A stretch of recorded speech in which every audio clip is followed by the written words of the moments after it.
Emotional CID অফিসে তুমি emotional হয়ে যাচ্ছ অভিজিৎ।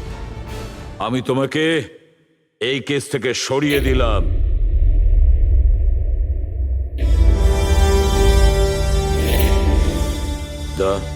পুরবি, আজ থেকে পঙ্কজের কেস তোমরা দুজন ইনভেস্টিগেট করবে, শুধু শুধু তোমরা দুজনে। ঠিক আছে স্যার, এখন আমার উপরে আপনার এতটুকুও ভরসা নেই যে কেসটাকে আমি নিউট্রাল ভাবে দেখতে পারবো কিনা।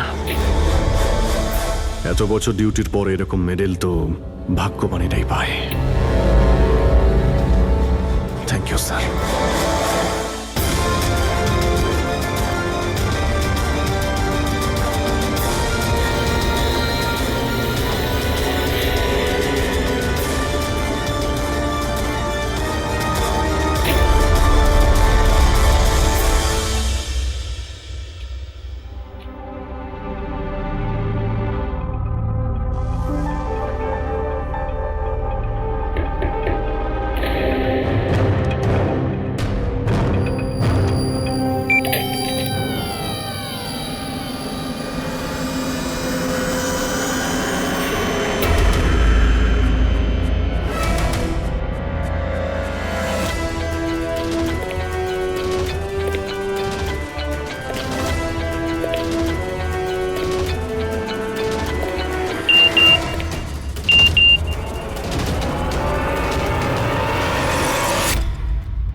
নিজের পিঠ আমার দিকে করে দাঁড়িয়ে পড়ো। চলো এটাও করে দেখে নি।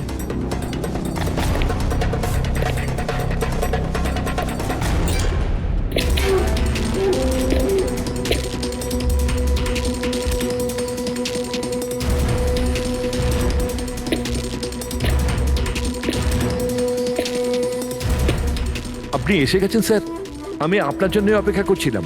ওইখানে আপনার ফাইলটা আছে, ওখানে পুরো ফাইন্যান্সিয়াল প্ল্যান পড়ে আছে এবং আমার স্থির বিশ্বাস যে আপনার খুব পছন্দ হবে।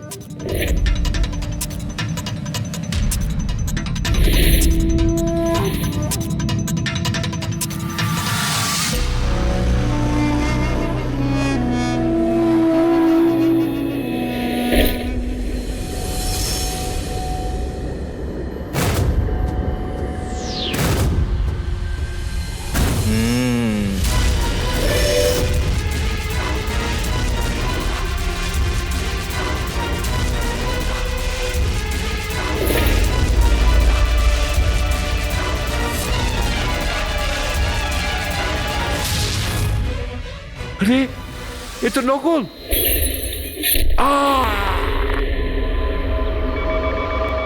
Hello, ACP Pradyuman here. What? কখন? আচ্ছা, ঠিক আছে।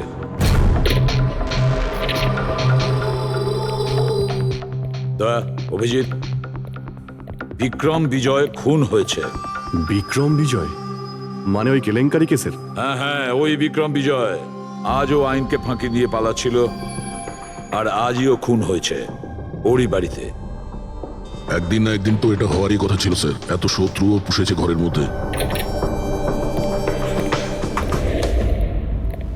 Sir, I am really sorry sir, একটু লেট হয়ে গেলাম।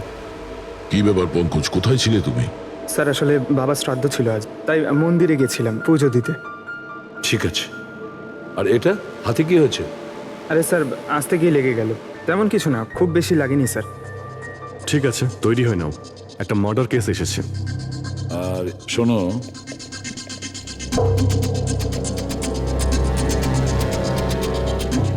কার আবার মার্ডার হলো? বিক্রম বিজয়।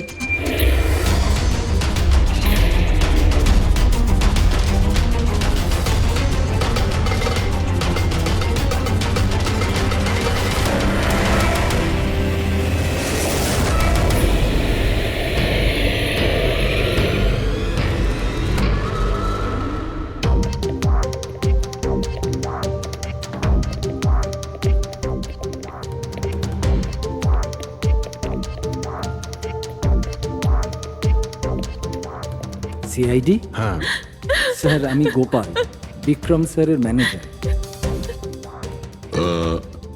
এই তিনজন কারা? এ মোহিত, বিশাল আর ও হলো রাঘব। এরা স্যারের সিকিউরিটি গার্ডস। ও, আর ইনি?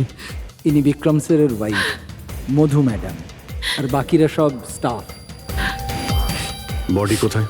স্যার বডি ভেতরে আছে। এই ঘাড়ে আঘাত করেছে আর পেট আর বুকেও মেরেছে। খুনি এটা শিওর হতে চেয়েছিল যে কোনোভাবেই যেন এ বেঁচে না যায়।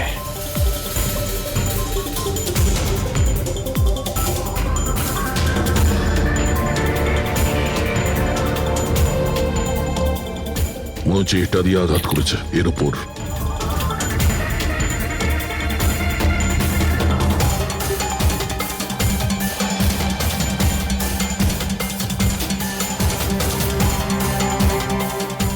বিক্রমের ফোনে শেষ মেসেজটা কোনো আননোন নাম্বার থেকে এসেছিল।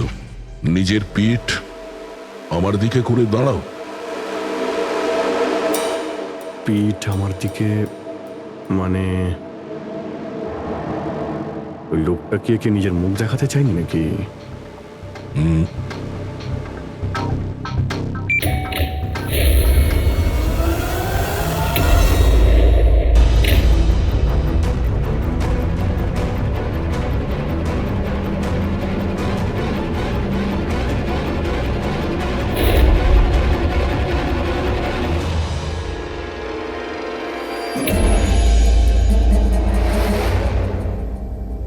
এই দেখুন স্যার, ফুলদানি থেকে আমি কি পেয়েছি।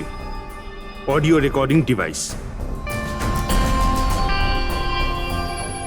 অডিও রেকর্ডিং ডিভাইস মানে এই রুমের মধ্যে যা কথাবার্তা। ও যেভাবে প্রস্তুতি নিচ্ছিল ওটা দেখে তো মনে হচ্ছিল যেন ওনার কোনো বিশেষ ক্লায়েন্ট হবে আর উনি বিক্রমের সাথে দেখা করতে চাইছিলেন। এই ক্লায়েন্ট বিক্রমের কন্ট্যাক্ট এলো কি করে? স্যার আমার জন্যে ও আগে আমাকে কন্ট্যাক্ট করেছিল। ও বিক্রম স্যারের পুরো ইতিহাস ভালো করে জানতো। আর বিক্রম স্যার ওর এই হোমওয়ার্কে খুব ইমপ্রেসড হয়েছিল। আর উনি আমাকে মিটিং ফিক্স করতে বলেছিলেন। আপনি ওর সঙ্গে আগে দেখা করেছিলেন? না স্যার, ওই ফোন করেছিল, আর সেটাও প্রাইভেট নাম্বার থেকে।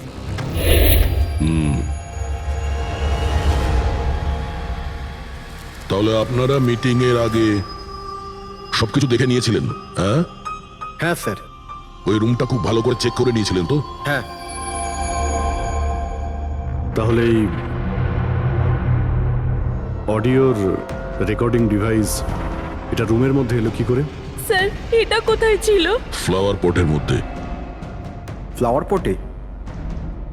ওটা তো তুই চেক করেছিলিস না মোহিত? আমি চেক করেছিলাম স্যার, কিন্তু আমি এটা ফ্লাওয়ার পটে দেখতে পাইনি। দেখতে পাননি? আগে না। আচ্ছা, কিভাবে তুমি দেখলে না?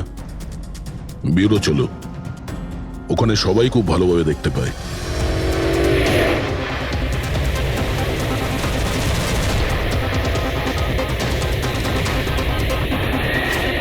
মোহিতের উপর নজর রাখবে। গুলি চালাবে না। কৈলাস স্যার আপনি? কে ইনি? ইনি সিবিআই অফিসার কৈলাস বাবু। কেমন আছেন স্যার? দারুণ। কি ব্যাপার স্যার, হঠাৎ করে আপনি আমাদের রাস্তা আটকে দিলেন? অভিজিৎ আমার ওই লোকটাকে চাই যে তোমাদের সিআইডির গাড়িতে বসে আছে। মোহিত? ও ও আমাদের অপরাধী স্যার, ওকে আমরা ব্যুরোতে নিয়ে যাচ্ছি ইন্টারোগেট করার না জন্য। অভিজিৎ, ও অপরাধী নয়, ও একজন সিবিআই অফিসার। কি বলছেন আপনি? এই মোহিত সিবিআই অফিসার? কিন্তু স্যার এ তো ওই বিক্রমের ওখানে গার্ডের চাকরি করছিল। দেখাবার জন্য, সত্যিটাকে লুকোবার জন্য। কিরকম সত্যি স্যার? মোহিত একজন আন্ডার কভার। ও আমার কথাতেই ওখানে ডিউটি করছিল, আর আমার কথাতেই ও বিক্রমের ওখানে রেকর্ডিং ডিভাইসটা লাগিয়েছিল। আর এই কারণে কিছুই বলতে হচ্ছিল না। আন্ডার কভার মরে যাবে কিন্তু প্রোটোকল ভাঙবে না। না ঠিক আছে স্যার, ওই অ্যাকচুয়ালি কিছু জিজ্ঞাসাবাদ তো করতেই হবে, খুনের ব্যাপার তো। জাস্ট জেনারেল জিজ্ঞাসাবাদ। আর আমরা ওই অডিও রেকর্ডিংটা পেতে পারি স্যার? আমরা জানতে চাই যে খুনি আর বিক্রমের মধ্যে কি কথা হয়েছে। আপনি এসে গেছেন স্যার, আমি আপনার জন্য অপেক্ষা করছিলাম। ওইখানে আপনার ফাইলটা আছে, ওখানে পুরো ফাইন্যান্সিয়াল প্ল্যান পড়ে আছে এবং আমার স্থির বিশ্বাস যে আপনার খুব পছন্দ হবে। এটা নকল। মনে হচ্ছে এই বিক্রম বিজয় খুনিকে চেনে, সেই কারণে খুনি ওকে নিজের মুখ দেখতেই দেয়নি। আর যখন বিক্রম জানতে পারে যে যে টাকাগুলোকে দেওয়া হয়েছে সেগুলো নকল, তখন সে বিক্রমকে খুন করে আর ব্যাগ নিয়ে চলে যায়। একটা কাজ করি আমরা, এই মোহিতকে, আন্ডার কভার পুলিশকে কিছু জিজ্ঞাসাবাদ করি। আই এম সরি স্যার, এই কেসটা এখনো বন্ধ হয়নি। এই জন্য আমি যদি আপনাদের এর থেকে যদি কিছু বেশি বলি তাহলে প্রোটোকল ভাঙা হবে, হুইচ আই ডোন্ট ওয়ান্ট। দেখো মোহিত, আমি তোমার প্রোটোকলকে রেসপেক্ট করি। এমন তো কিছু পেয়েছো তোমার ইনভেস্টিগেশন চলাকালীন যেটা হয়তো তোমার প্রোটোকলের মধ্যে পড়ে না, আর সেই জন্য তুমি আমাদের কিছু বলতে পারো। কিছু তো একটা বলবে যে সূত্র ধরে আমরা খুনি পর্যন্ত পৌঁছতে পারি। আমি আপনাদের শুধু এটা বলতে পারি যে গত কয়েক বছর ধরে সিবিআই এই বিক্রমের পিছনে পড়েছিল।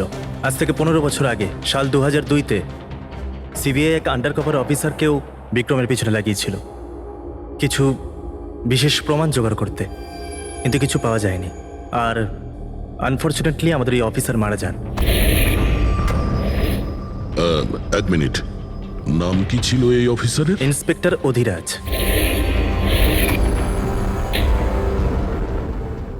ইন্সপেক্টর অধিরাজ?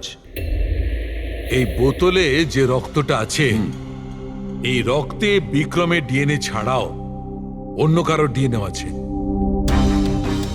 বিক্রমের ডিএনএ ছাড়াও অন্য কারো ডিএনএ আছে? তুমি বলতে চাইছো অন্য কেউ ছিল? কে ছিল সালুকে? ক্রিমিনাল ডাটাবেসের সঙ্গে কম্পেয়ার করে দেখেছিলে, ম্যাচ করে দেখেছিলে তুমি? তার দরকার পড়েনি। প্রয়োজন ছিল না কি বলছো সালুকে? সেটা কার ডিএনএ? ওই ডিএনএ হ্যাঁ, পঙ্কজের। হোয়াট? ওই ডিএনএ পঙ্কজের? আমাদের পঙ্কজের? আমাদের পঙ্কজের। এটা কি করে হতে পারে? সিআইডি অফিসার হলো পঙ্কজ। সিআইডি অফিসার পঙ্কজ খুন করতে পারে? আমাদের একজন অফিসার খুনি? কিন্তু স্যার, পঙ্কজ কেন খুন করতে যাবে? সেটাই তো, সিআইডি অফিসার কেন খুন করতে যাবে? স্যার, বিক্রমের বাড়ির থেকে 1 কিলোমিটার দূরে পুলিশ একটা বেবারিশ মোটরসাইকেল পেয়েছে স্যার। কার মোটরসাইকেল ছিল ওটা? স্যার, ও পঙ্কজের ওটা।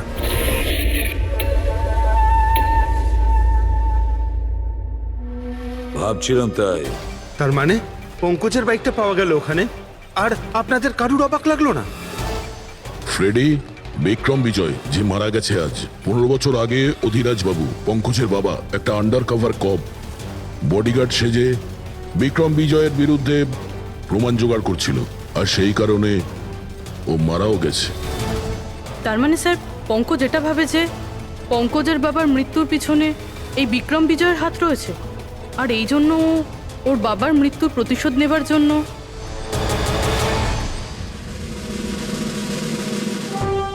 পঙ্কজ এখন কোথায়?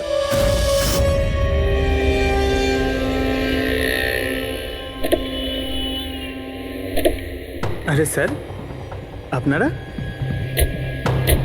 আরে এই প্রশ্নটাই তো আমরা তোমাকে জিজ্ঞেস করছি। তুমি এখানে কি করছো? তুমি তো অসুস্থ ছিলে। আরে স্যার, বাইক চুরি হয়ে গেছিল আমার। এই সামনে থানাতেই রিপোর্ট লেখাতে এসেছিলাম। এই দেখুন। আমরা জানি তোমার বাইকটা কোথায়। আপনারা কি করে জানলেন স্যার? তোমার বাইক বিক্রম বিজয়ের বাড়ির কাছে পেয়েছি। সেই বিক্রম বিজয় যে তোমার বাবার খুনি। যখন বিউরোতে এসিপি স্যার বলল যে বিক্রম বিজয়ের খুন হয়েছে, তখন তুমি জানতে না ওই বিক্রম বিজয়? হ্যাঁ স্যার। আরে তাহলে তুমি বিউরোতে কেন বললে না? তোমার বলা উচিত ছিল যে বিক্রম বিজয়ই তোমার বাবার খুনি। স্যার, বাবার শ্রাদ্ধ ছিল স্যার। মন্দির থেকে বিউরো আসছিলাম, ওনার ব্যাপারেই ভাবছিলাম, আর কিছু খেয়াল ছিল না স্যার। একদম কিচ্ছু মাথায় আসছিল না, বুঝতেই পারছিলাম না কি করব। আর এই যে তোমার হাতটা কাটা, এক্স্যাক্টলি কি হয়েছিল? স্যার এটা তো মন্দির থেকে যখন আমি অটোতে ফিরছিলাম।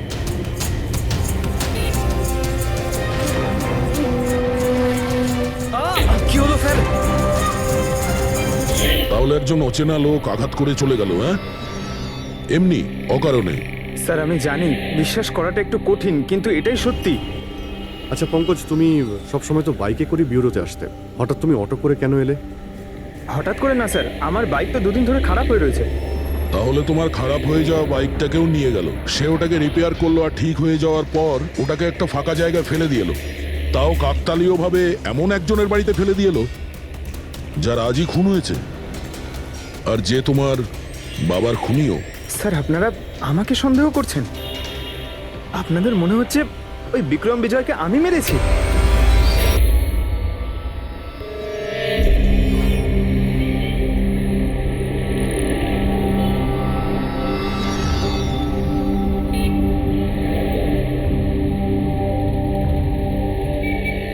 যদি এই পঙ্কজ নিজের বাড়ি থেকে বিক্রম বিজয়ের বাড়িতে যায়, তো এখানে এই জাংশন থেকেই গিয়েছে।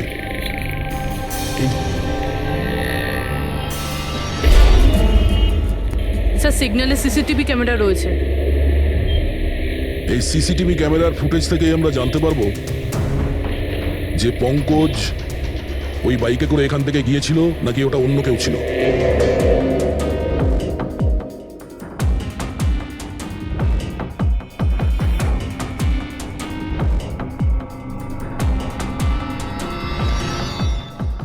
এক মিনিট রিওয়াইন্ড করো, পজ করো। স্যার এই দেখুন, একে পঙ্কজের মতনই দেখতে লাগছে না? বাইকের নাম্বার হলো XYA4784। স্যার পঙ্কজের বাইকের নাম্বারও এটাই। পুরবি, এই পঙ্কজ এতটা তো ভুল করবে না যে একটা অপরাধ করতে যাওয়ার আগে রাস্তায় আর একটা অপরাধ করবে, সিগন্যাল ভাঙা। নিশ্চয়ই কেউ আছে যে পঙ্কজকে ফাঁসাতে চাইছে, আর সেই কারণেই ও সিগন্যালটা ভেঙেছে, যাতে আমাদের যে সন্দেহটা আছে পঙ্কজের উপর ওটা আরো মজবুত হয়। কিন্তু স্যার পঙ্কজকে কে ফাঁসাতে চাইবে? হতে পারে ওর কোনো পুরনো শত্রু। স্যার আমার এমন কোনো পুরনো শত্রু নেই যে আমাকে ফাঁসানোর জন্য এরকম কিছু করবে। স্যার পঙ্কজ খুব ভালোভাবে চিন্তা করো, কেউ তো হবে। না স্যার। যদি তোমার কোনো শত্রু না থেকে থাকে তাহলে এই খুন তুমিই করেছো। তুমি নিজের বাবার মৃত্যুর প্রতিশোধ নিয়েছো তুমি, আর সেটাও ওনার মৃত্যুবার্ষিকীতে। স্যার আমার প্রতিশোধ নেবার কোনো মেন্টালিটি নেই স্যার। আমি আমি খুনি না স্যার, আমি একজন সিআইডি অফিসার। যতদূর বাবার কথা স্যার, আমি তো ওনাকে ভালো করে দেখিও নি। স্যার আমার তো এমন কিছু মনেও নেই যে উনি আমাদের সঙ্গে কখনো টাইম স্পেন্ড করেছেন বা আনন্দ করেছেন। স্যার উনি হয়তো কখনো ভাবতেনও না যে ওনার একটা ছেলে আছে যার ওনাকে প্রয়োজন। তার মানে হলো তোমার বাবার সঙ্গে তোমার সম্পর্ক ভালো ছিল না? স্যার উনি একজন আন্ডারকভার কপ ছিলেন, বেশিরভাগই নিজের কাজেই ব্যস্ত থাকতেন। বাড়ি, সংসার, সন্তান, পরিজন সেসব নিয়ে উনি কোনোদিন মাথায় ঘামাননি। আমাকে শুধু আমার মাই মানুষ করেছেন স্যার। কিন্তু তাও বলছি পঙ্কজ, তোমার নিজের বাবার সাথে কোনো না কোনো স্মৃতি তো জড়িয়ে থাকবে না? কিছু মনে আছে? শুধু স্যার এইটুকুই মনে আছে আমার স্যার, আমাকে উনি মেলায় ঘুরতে নিয়ে যেতেন, কিন্তু মেলায় নিয়ে যাওয়ার আগে উনি আমাকে হসপিটালে নিয়ে যেতেন প্রতিবার। কি? হসপিটালে? ওটা কেন? হয়তো ছোটবেলায় আমি খুব অসুস্থ থাকতাম, আর উনি হসপিটালে নিয়ে যেতেন, আর আমার খুব ব্যথা লাগতো স্যার। যন্ত্রণা? পঙ্কজ, কোথায় যন্ত্রণা হতো? স্যার পিঠে, এখানে স্যার। পিঠে? পঙ্কজ, ডাক্তার পিঠে কি করতো? না স্যার, তেমন কিছু মনে পড়ছে না স্যার। মনে করো পঙ্কজ, মনে করো কি করতো? তোমার পিঠে ইঞ্জেকশন দিত বা পিঠের থেকে রক্ত বার করতো? কি করতো মনে করো? Sir sir sir drill drill machine দিয়ে কিছু করতো হসপিটালে। কি বলে ড্রিল মেশিন দিয়ে? আর তারপরে তোমার পিঠে যন্ত্রণা হতো? খুব ব্যথা করতো স্যার, আমি তো এক সপ্তাহ ঠিক করে বসতে পারতাম না। আর তারপর বাড়ি যাবার পর তোমার ঘুম ঘুম পেত, অদ্ভুত কিছু মনে হতো, মাথা ঘুরতো? হ্যাঁ স্যার। স্যার মেলায় যখন আমি ঘুরতে যেতাম তখন ঘোরের মধ্যে থাকতাম স্যার, সারাক্ষণ মাথাটা ঝিমঝিম করতে আর ঘুরতো স্যার। কিন্তু স্যার এই কথাটার কেসটার সাথে কি সম্পর্ক? সম্পর্ক আছে বস। আমার মনে হচ্ছে এর বাবা এর খুব কম বয়সে এর বোন ম্যারো ডোনেট করে দিয়েছিল। কিন্তু স্যার বাচ্চাদের বোন ম্যারো ডোনেট করা তো বেআইনি কাজ। বেআইনি কাজ, কিন্তু আমার মনে হচ্ছে বস টাকার জন্য বা যে কোনো কারণেই হোক ওই ডক্টর এর বাবার জন্য এই সমস্ত করেছে। সেটা বুঝলাম স্যার, কিন্তু আমি এখনো এটা বুঝতে পারছি না যে ওই ঘটনাটার এই কেসের সাথে কি সম্পর্ক। কানেকশন এইটা পুরোপি, যখন কাউকে বোন ম্যারো ডোনেট করা হয়ে থাকে তখন যাকে বোন ম্যারো ডোনেট করা হয়েছে সেই ব্যক্তির হিউম্যান কাইমারিজম হয়ে যায়। হিউম্যান কাইমারিজম?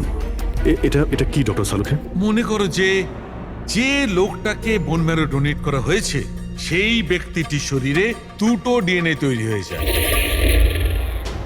একটা ডিএনএ সেইটা যেটা ওর নিজের অরিজিনাল, আর দ্বিতীয় ডিএনএটা তার যার বোন ম্যারো তাকে ডোনেট করা হয়েছে তার। তার মানে ডক্টর, পঙ্কজের বোন ম্যারোটা যে পেয়েছে তার রক্তেও এই পঙ্কজের ডিএনএ আছে?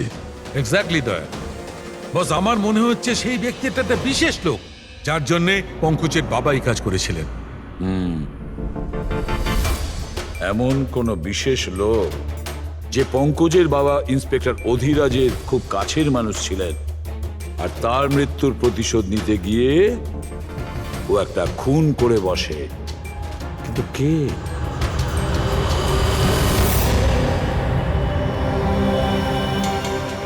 দয়া। Hi sir. Hello Abhijeet. Hi Daya, কেমন হ্যালো, আছো? গুড। সরি আপনাকে এরকম একটা জায়গাতে ডেকে আনতে হলো। অভিজিৎ, যে ইনফরমেশন তোমার দরকার ছিল সেটা না সিআইডি অফিসে দেওয়া যেত না আমার অফিসে। থ্যাংক ইউ স্যার আমাদের সাহায্য করার জন্য। স্যার পঙ্কজ একজন সৎ অফিসার, আর যদি আপনার সাহায্যকে আমরা নিরাপরাধ প্রমাণ করতে পারি। অভিজিৎ, তোমার মনে আছে এক বিপজ্জনক অপরাধী ছিল রাকা, তাকে ধরতে তুমি আমাকে সাহায্য করেছিলে। তা ধরে নাও আমি সেটারই ঋণ মেটাচ্ছি। এসব আপনি কি বলছেন স্যার? অ্যাকচুয়ালি আমাদের পঙ্কজের বাবা ইন্সপেক্টর অধিরাজের ব্যাপারে কিছু ইনফরমেশন চাই, যতটা আপনি দিতে পারবেন। আপনি কাজ করেছেন না ইন্সপেক্টর অধিরাজের সঙ্গে?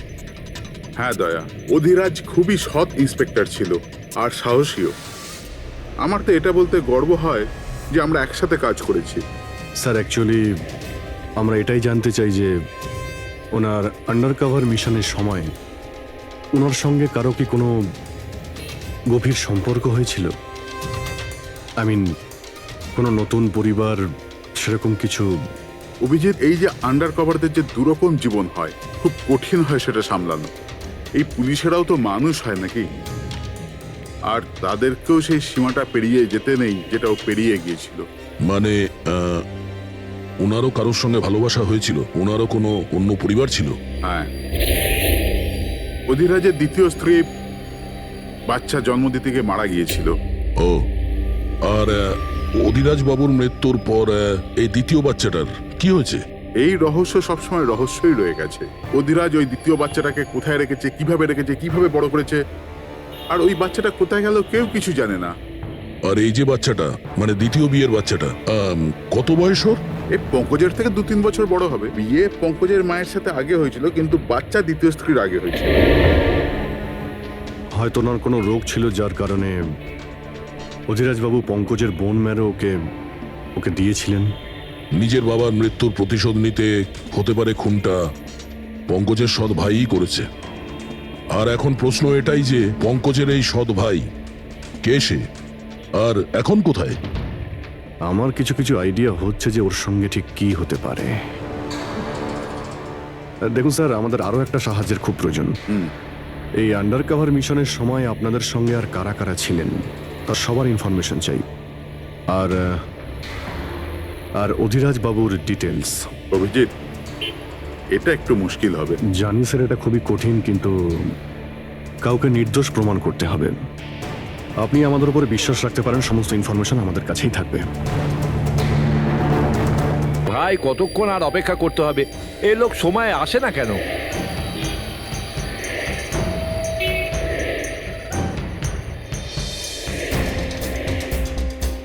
আরে ভাই, আধ ঘন্টা ধরে অপেক্ষা করছি।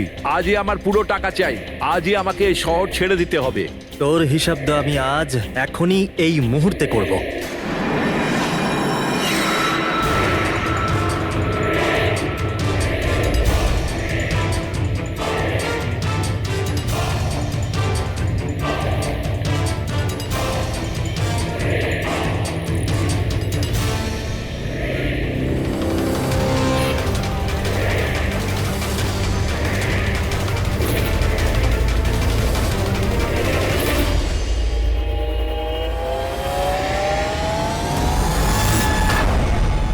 তোর অ্যাকাউন্ট সিআইডি বন্ধ করবে।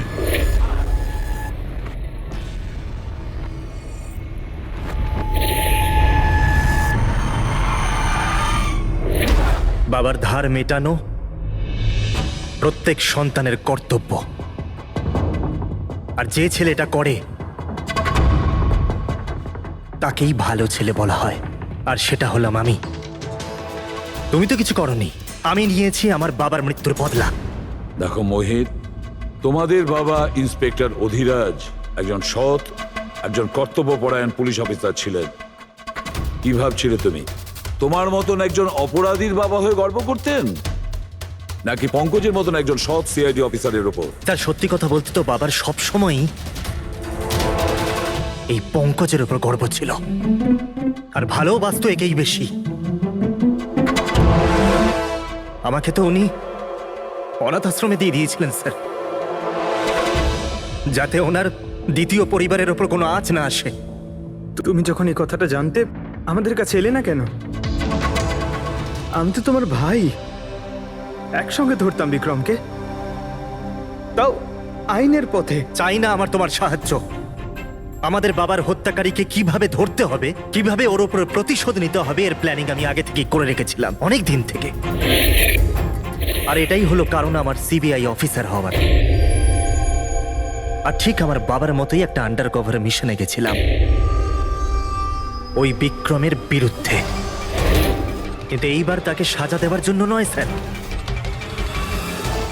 বরং ওকে শেষ করার জন্য। একজন সিবিআই অফিসার হয়েও তুমি অপরাধ করেছো। তোমাদের মতো অফিসারের জন্যই সবাই আইনের উপরে ভরসা করতে পারে না। এই কাজে কেতন তোমাকে সাহায্য করেছিল না? হ্যাঁ স্যার, কেতনও আমার বাবার সাথে কাজ করত। সেও একজন আন্ডার কভার অফিসার ছিল, সেই আমাকে সবকিছু বলেছে। আর তার বলাতেই আমি জানতে পারি যে ছোটবেলায় আমার একটা অপারেশনও হয়েছিল। আর যখন তুমি জানতে পারলে যে তোমার রক্তে দুটো ডিএনএ আছে, একটা তোমার আর একটা আমার, তুমি খুন করে আমাকেই ফাঁসিয়ে দিলে। হ্যাঁ, আর এই জন্য আমার রক্ত বার করে আমি অস্ত্রের ওপরে ছড়িয়ে দিয়েছিলাম, আর তারপর তোমার হাত কেটেছিলাম, যাতে এক তীরে দুই পাখি মরে। আমার দুই শত্রু, আমার বাবার হত্যাকারী ওই Vikram. Hello Kailash sir. Sir, আমি বিক্রমের রুমেতে অডিও ডিভাইস লাগিয়ে দিয়েছি।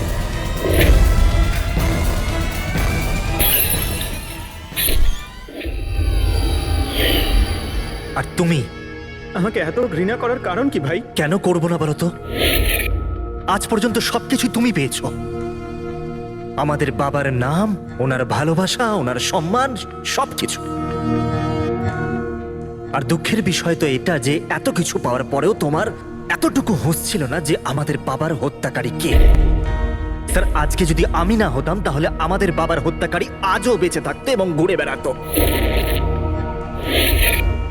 আর তুমি কি পেলে মোহিত? জেল আর খুন করে তোমার বাবা কি পেল মরার পরে? লজ্জা? স্যার একটা প্রশ্ন করতে পারি আপনাকে? আপনারা আপনারা আমার কাছে পৌঁছলেন কি করে? কারণ আমি এতটুকুও ভুল করিনি সমস্ত প্রমাণ পঙ্কজের বিরুদ্ধে করতে। সেটা তো আমরা জানতাম যে পঙ্কজ এ কাজ কোনোদিন করতে পারে না। আর বাকি রইল তোমার অবধি পৌঁছানোর। যখন আমরা দুটো ডিএনএর খোঁজ পেলাম, আমরা তোমার বাবা ইন্সপেক্টর অধিরাজের ব্যাকগ্রাউন্ড চেক করলাম। সেখান থেকেই আমরা জানতে পারি যে ওনার আরো একজন ছেলে আছে, তুমি। ব্যাস, আমরা সেই ছেলের ঠিকুজি খুঁজে বার করলাম। তোমার আর পুরো ব্যাপারটা ছবির মতন পরিষ্কার। অনেক ভুল করেছো তুমি মোহিত, মস্ত বড় ভুল করেছো। আইন তোমাকে কঠোর থেকে কঠোরতম শাস্তি দেবে, হয়তো যাবজ্জীবন জেল, না হলে ফাঁসি।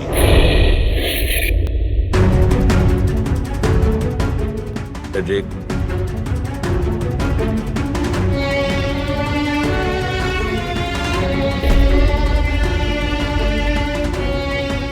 সরি স্যার, আমি জানি তোমার মনে শুধু আমার প্রতি ঘৃণাই আছে, কিন্তু আমি সত্যি জানতাম না আমার কোনো ভাই আছে। আমি জানি না তোমার সঙ্গে কি হবে, কিন্তু তুমি একটা কথা সবসময় মনে রেখো, আমি তোমার অপেক্ষা করব। I'll wait for you, brother.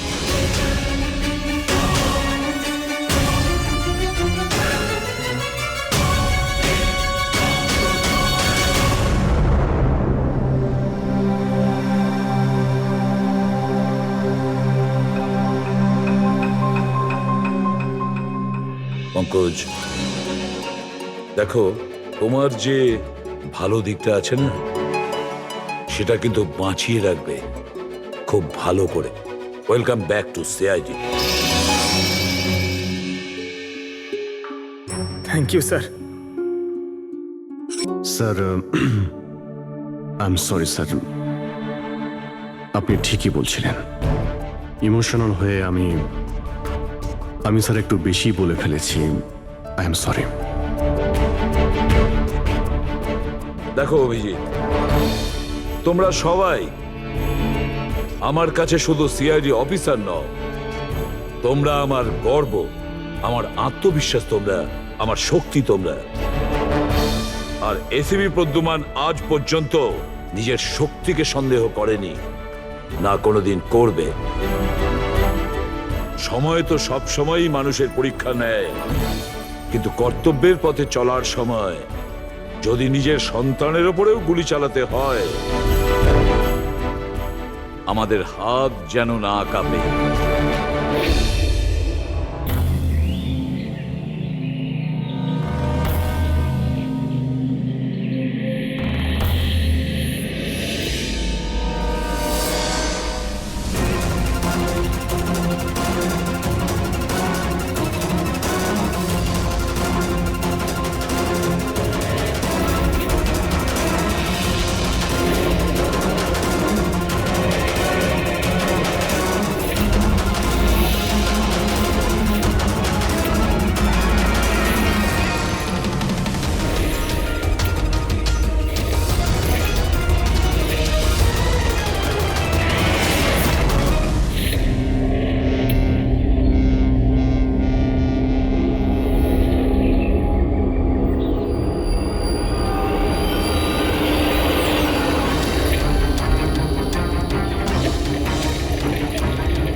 ঠিক আছে, এইমাত্র বাড়ি থেকে বেরোলাম, একটু বাদেই পৌঁছে যাব।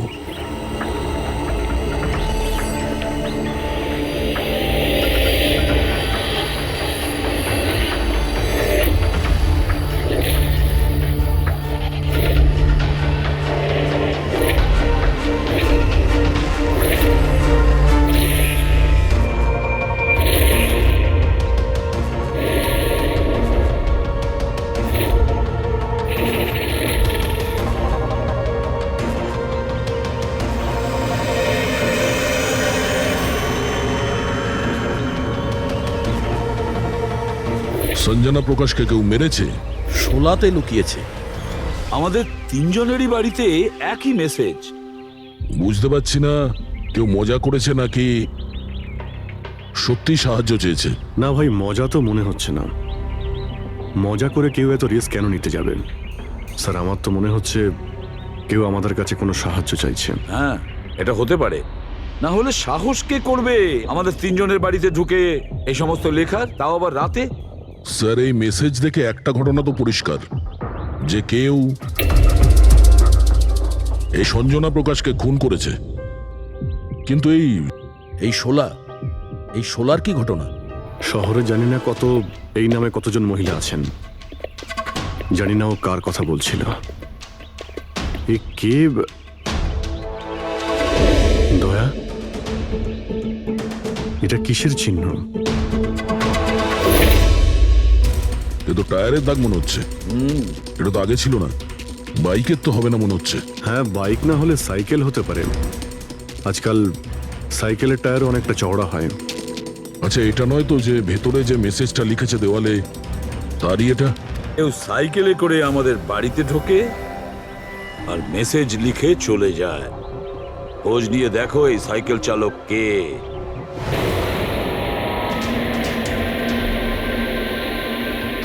এটাই শহরের সবচেয়ে বিখ্যাত সাইকেলের দোকান স্যার। যদি এখানে কিছু জানতে পারা যায়।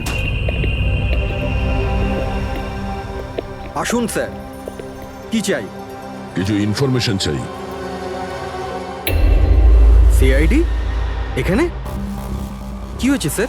একটু এটা দেখুন, এটা কোনো সাইকেলের টায়ারের দাগ। আপনি কি বলতে পারবেন এটা কোন সাইকেল? আসুন স্যার।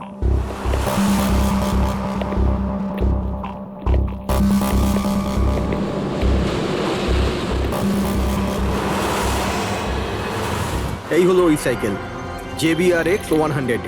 JBRX 100।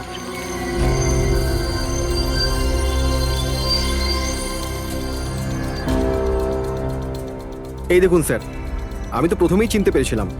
আচ্ছা, কি বলতে পারবেন এরকম সাইকেল কে কিনতে পারে? মানে আমি বলতে চাইছি, কার কাছে থাকতে পারে এই ধরনের সাইকেল? এটা বলা তো খুবই মুশকিল স্যার, কারণ JBR এর এই সাইকেলটা এখন ট্রেন্ডে চলছে।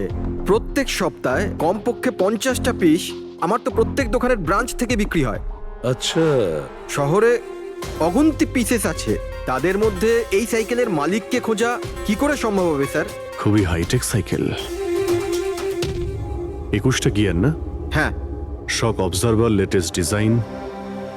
এর দামও নিশ্চয়ই খুব ভালো হবে। দাম 30,000 থেকে শুরু। মানে যেই হোক না, সে খুব অবস্থাপন্ন, বড়লোক ঘরেরই হবে। চলো গিয়ে দেখি। Thank you very much.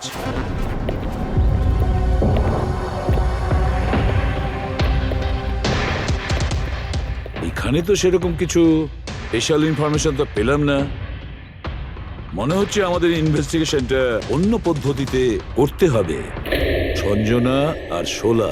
Sanjana তো বুঝতে পারছি, কিন্তু এই সোলাটা কি? অ্যাড্রেসও হতে পারে, আবার তারিখও হতে পারে।